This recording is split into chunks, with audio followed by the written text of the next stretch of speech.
दोस्तों, आपने पूरी दुनिया में फैले हुए अनेकों मत, मजहब और संप्रदायों के बारे में सुना होगा, लेकिन आज हम जिसके बारे में बताने जा रहे हैं, निश्चित रूप से आपने उनके बारे में या तो नहीं सुना होगा अथवा बहुत ही कम आपको उनके बारे में जानकारी होगी। आज हम आपको एक ऐसे समुदाय के बारे में बताने जा रहे हैं जो कि पश्चिमी इराक, उत्तर पश्चिमी सीरिया और दक्षिण पूर्वी तुर्की में छोटे छोटे कबीलों के रूप में रहते हैं, लेकिन पूरी दुनिया में बहुत ही कम लोग उनके बारे में जानते हैं। ना तो ये मुस्लिम हैं और ना ही ये ईसाई हैं, लेकिन जब आप इनकी परंपराओं को, इनकी मान्यताओं को देखेंगे तो आप पूरी तरह से यह स्पष्ट रूप से समझ जाएंगे कि इनकी हर एक परंपरा, हर एक मान्यता सनातन धर्म से मिलती जुलती है। इनके भी अपने मंदिर होते हैं, मंदिरों के गर्भगृह होते हैं जहाँ ये पूजा पाठ करते हैं, और सनातन धर्म से मिलती जुलती पूजा पद्धति होने के कारण से इन्हें शैतान का उपासक कहा जाता है। शैतान का उपासक कहने के पीछे का कारण यह है कि इस्लामिक देशों में जो भी मूर्ति पूजक होते हैं, इस्लाम से जो इतर होते हैं, उन सभी को शैतान का उपासक ही कहा जाता है। अपने हजारों सालों के इतिहास में यजीदियों ने हजारों संघर्षों का सामना किया, किंतु 2014 में जब ISIL सीरिया और इराक में घुसा, इसने यजीदियों को निशाना बनाना शुरू कर दिया। इसने यजीदियों को पहाड़ों में फंसाकर घेर लिया। हजारों बच्चे बिना भोजन या पानी के मर गए। कुछ बच्चे अपने माता पिता के खून पर कुछ दिन जीवित रहे, किंतु पहाड़ से ना भाग पाने के कारण यजीदियों को पहाड़ के अंदर ही घेर कर मारा गया। कुल मिलाकर 2,10,000 यजीदियों की हत्या की गई। पकड़े गए हजारों यजीदी लोगों को मारने के लिए तलवार और चाकुओं का इस्तेमाल किया गया था। अधिकांश ने इस्लाम में परिवर्तित होने से इनकार कर दिया और अपने सिर काटे जाने को प्राथमिकता दी। सदियों से इस्लामिक जिहाद से संघर्ष कर रहे यजीदियों पर आज भी मुस्लिमों का कहर बरसता है। लाखों यजीदी मुस्लिमों द्वारा कत्ल कर दिए गए। हजारों लड़कियां मुस्लिमों द्वारा अपहरण कर ली गईं, लेकिन यह दृढ़ विश्वास कि आज भी इन्होंने अपना धर्म परिवर्तन नहीं किया। यजीदियों की हिंदुओं की तरह स्पष्ट मान्यता है कि आत्मा कभी भी नहीं मरती। यजीदी मत प्राचीन विश्व की प्राचीनतम धार्मिक परंपराओं में से एक है। यजीदियों के गणना के अनुसार अरब में यह परंपरा 6,763 वर्ष से भी पुरानी है, अर्थात ईसा के 4,748 वर्ष पूर्व यहूदियों, ईसाइयों और मुसलमानों से पहले भी यह परंपरा अरब में मौजूद थी।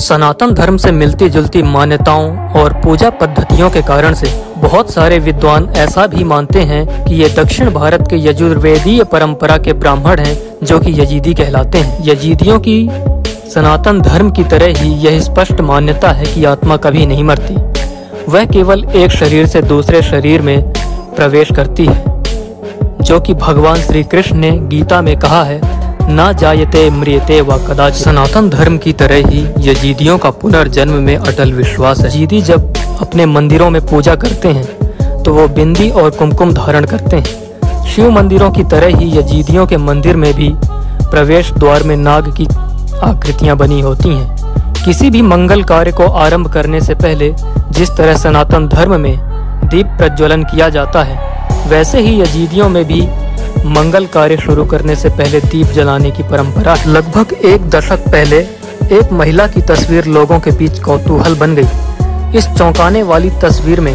यजीदियों के सबसे पवित्र स्थल ललिफ की भीतरी दीवार पर महिला दीपक जला रही थी। दरअसल ये एक पेंटिंग है जो यजीदियों के सबसे पवित्र मंदिर के दीवार पर बनाई गई है। इस पेंटिंग में दीपक से ज्यादा खास है उस महिला का भारतीय वेशभूषा में होना। महिला की शक्ल किसी दक्षिण भारतीय महिला से मेल खाती है। उसकी साड़ी हरी है। यजीदी का शाब्दिक अर्थ होता है ईश्वर को पूजने वाला। यह शब्द मूल रूप से पर्शियन भाषा का है। यजीदी अपने ईश्वर को यजदान कहते हैं। यजीदियों की धार्मिक किताबों के मुताबिक यजदान के 7 अवतार हैं, जिनमें मयूर देवता हैं, जिन्हें मलक ताउस कहा जाता है। मयूर देवता को बाकी सभी अवतारों की तुलना में ये सबसे ज्यादा शक्तिशाली मानते हैं। सनातन धर्म की तरह ही यजीदियों की मान्यता है कि व्यक्ति अपने कर्मों के हिसाब से स्वर्ग और नरक में जाता है। यजीदी मंदिर में ईश्वर के अवतारों के सामने उनकी पूजा करते हैं और मुंडन और निराहार व्रत और विवाह जैसे संस्कार भी मंदिरों में ही संपन्न करते हैं। यजीदी किसी भी तरह के पैगंबर अथवा ईश्वर के दूत पर भरोसा नहीं करते हैं। बहुत सारे कर्म कांड और उनकी पूजा पद्धति बिल्कुल सनातन धर्म जैसी ही है। यजीदियों के मंदिर में दीपक जलाने और हवन कुंड के रूप में अग्नि पूजा करने का रिवाज हजारों सालों से आज भी चला आ रहा है। मोसुल के उत्तर में बसे शहर लालेश में यजीदियों का सबसे बड़ा धार्मिक स्थल मौजूद है। यहाँ उनके सबसे बड़े धार्मिक गुरु आदि की समाधि है। उसी समाधि पर एक बड़ा सा मंदिर बना हुआ है। ये मंदिर नदी के ठीक बगल में स्थित है। हर साल 15 से 20 सितंबर के बीच यहाँ यजीदियों का सबसे बड़ा धार्मिक उत्सव मनाया जाता है।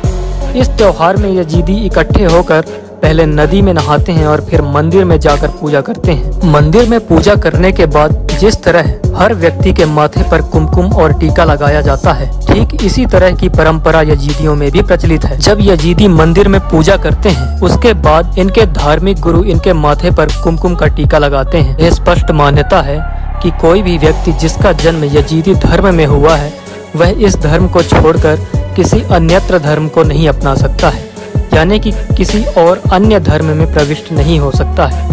यही कारण है कि यजीदी निष्ठा से अपने धर्म का पालन करते हैं और जब उन्हें इस्लाम अपनाने के लिए बाध्य किया जाता है तो वो अपना सिर कटाने के लिए तो तैयार रहते हैं, किंतु इस्लाम स्वीकार नहीं करते। भीषण अत्याचार और इनके नरसंहार के कारण से आज इनकी आबादी बहुत ही कम बची है। इस समुदाय की करीब 5 से 7 लाख आबादी ही पूरी दुनिया में मानी जाती है। कुछ साल पहले भारत के प्रधानमंत्री माननीय नरेंद्र मोदी जी से भी यजीदियों ने अपनी रक्षा करने का अनुनय किया था। और इसी तरह के रोचक तथ्यों को जानने के लिए आप बने रहिए हमारे साथ।